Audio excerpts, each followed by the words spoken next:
Hay nociones muy erróneas sobre la esclavitud. La verdad sea dicha, los españoles tenían más que un sistema esclavista, tenían un sistema de servidumbre. Y esencialmente los esclavos que recibieron en América se recibieron más por tratados internacionales después de la guerra con distintos países, con Holanda, con Francia, con otros países. Los españoles nunca comercializaron con esclavos ni los cazaron en África. Fueron los portugueses, los holandeses y los ingleses los que esencialmente cazaron esclavos y los traían a las provincias españolas de América para vendérselos a los españoles, y los españoles los recibían casi como un acto de caridad y cumpliendo los tratados internacionales que habían suscrito.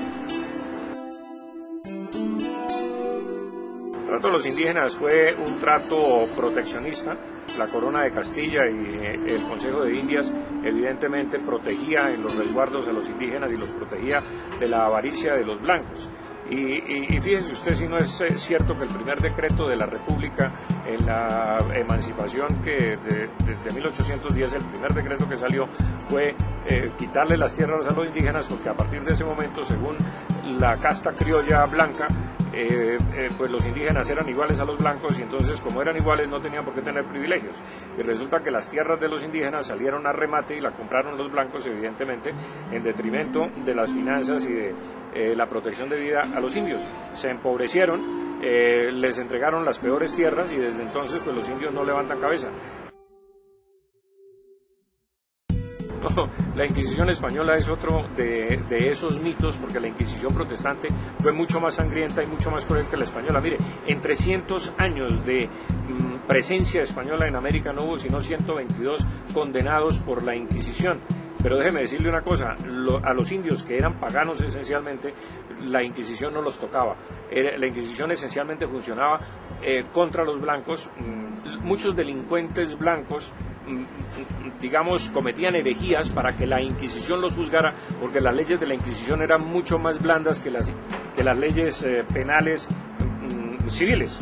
De tal manera que en Cartagena, por ejemplo, en el Palacio de la Inquisición no hubo sino 5 condenados en 300 años. Es que eso es muy poco. En cambio, por ejemplo, en Alemania, en 10 años de Inquisición protestante, asesinaron más de 10.000 personas. O sea que si uno compara la Inquisición católica con la Inquisición protestante, pues es un paseo esencialmente la Inquisición católica. Pero tiene la mala fama por la leyenda negra que se tejió en torno a España.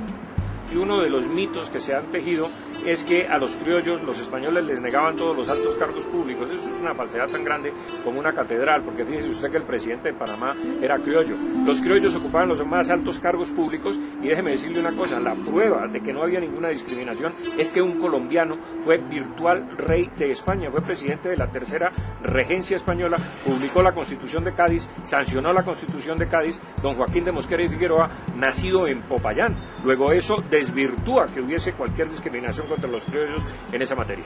Antonio Nariño lo metieron a la cárcel, no por la publicación de los derechos del hombre, porque solo se conservaron 2 ejemplares, porque él quemó 198 ejemplares y conservó 2, uno que le dio a su amigo Cabal y otro que conservó él. A él lo condenaron a 10 años de prisión por robarse los diezmos de la iglesia, que hay otras falsedades. Los españoles no condenaron a muerte a Galán, eso fue una condena de los criollos dictada y redactada por criollos. Miguel Antonio Pey fue el que redactó la sentencia de muerte, que era criollo, contra Antonio Galán. Es más, se levantó un ejército privado para darle captura y entregarlo a las autoridades, y ese ejército privado, que era un ejército paramilitar, quizás el único o el primero que conocimos en la historia, ese ejército paramilitar capturó a Antonio Galán y finalmente fue condenado por los criollos.